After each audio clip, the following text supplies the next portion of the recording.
president in 2016. These Republicans have seen the writing on the wall and are practically shoving Mitt Romney off the public stage. Joining me now is Melissa Harris Perry, host of the Melissa Harris Perry Show here on MSNBC, and Margie Omero, Democratic strategist. Thank you both for joining me tonight. Absolutely. Yeah. Thanks for having us. Melissa, the Romney comments have managed to do what nothing else has. Unify the Republicans. Look, I mean, I guess I'd say a couple of things. One, we already knew before this general election that Republicans really did not like Mitt Romney. That was not, you know, if we can go back and remember the primaries, they seem so distant now.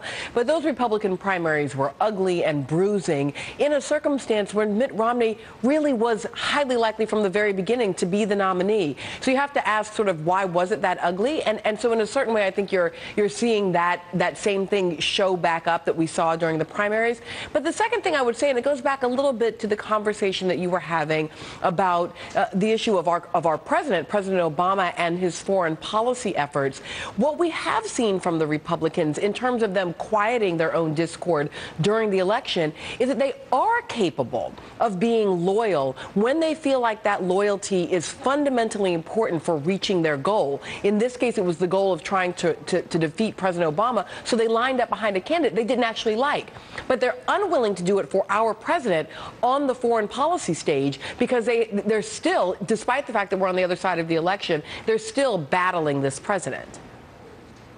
Now, Margie, it seems that Mr. Romney, the former governor, is in denial. I mean, let me give you a quote that he said on the call to donors. He says, "We are still having a hard time just contemplating what could have been versus what is. And it just doesn't seem real. We're still in the stage of denial at my house. We still think the campaign is going on." What do you make of that? I can appreciate that call was a difficult call for him to lead, undoubtedly.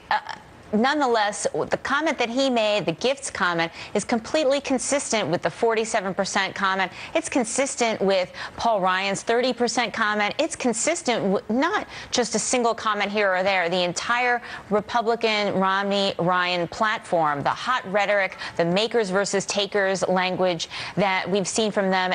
And this is really a gift for Republicans, this gifts line, because it allows them, or gives them at least a first step to try and turn the page on the campaign. Now, Melissa, it's not only former Governor Romney that seems to be in denial. Some of the more renowned or influential Republicans are in denial. When you look at the GOP chairman, of Maine, was worried about voter fraud because dozens of black people voted. Let me show you what he said. In some parts of the state, there were, for example, in some parts of rural Maine, there were dozens of black people who came in and voted Election Day.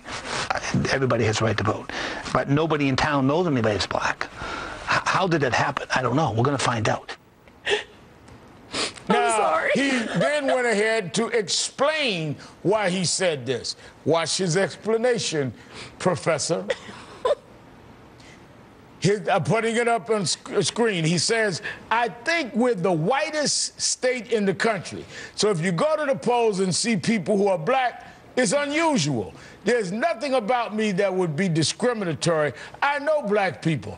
I play basketball every Sunday with a black guy."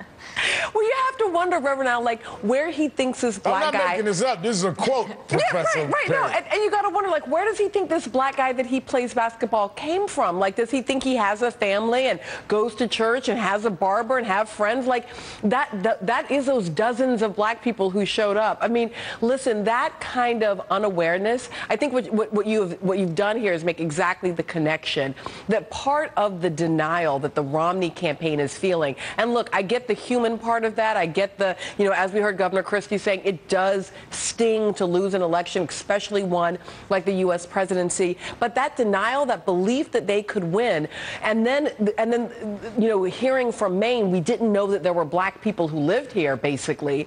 Other than the guy that plays basketball. Other than the guy who plays basketball. But those things being connected, I think, are really connected in that they're part of the GOP really failing to recognize what America is at this point, and this kind of like determination, this refusal to live anywhere other than a sort of 1950s version of what America used to be. Now, let me ask you, you are a political strategist, Margie. Tell me the political cost of all of this denial. Because in the middle of this, I mean, at one level it's sad, another level is humorous.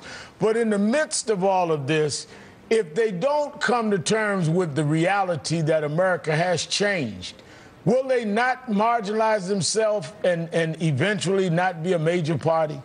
I think the denial piece, look, having a tough time the first couple of weeks after the election, I think that's understandable. I don't know if there's a long-term effect. But people expect politicians to argue amongst themselves and call each other names. They really don't want to see elected officials really speak so divisively and derisively about the electorate and say, well, these voters, who cares about them? They only want gifts. They only want that. And the other thing, too, that I would point out, when you see people say, well, this was really about minorities. Obama won because minorities turned down record numbers and they all voted for Obama for whatever reason. It's almost as if they're trying to invalidate the results. That's how it sounds to my ear, and I think it sounds like that to a lot of other people, too. And I think that, in the long run, isn't going to help their future goal of trying to move some of those voters. So I think Chris Christie and his comments and others are right that you need to ultimately be speaking to everybody in an inclusive way. And that was why Obama was able to expand the electorate in 2008. Margie and Melissa, thanks so much for your time. And be sure to catch Melissa Harris Perry